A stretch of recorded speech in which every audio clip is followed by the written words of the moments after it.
ఇప్పుడు ఈ స్థానిక సంఘంలో మనలో ఎంతమందికి ఆయన దేవుడని తెలుసు, ఎంతమందికి ఆయన నరుడని తెలుసు?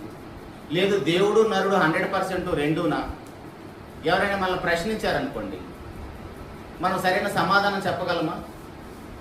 పోనీ అసలు చెప్పాల్సినంత అవసరమే ఉందండి, మాకు తెలియదు, మాకు దేవుడనే తెలుసు, మేము ఇలా విశ్వసిస్తున్నాం, మంచిదే.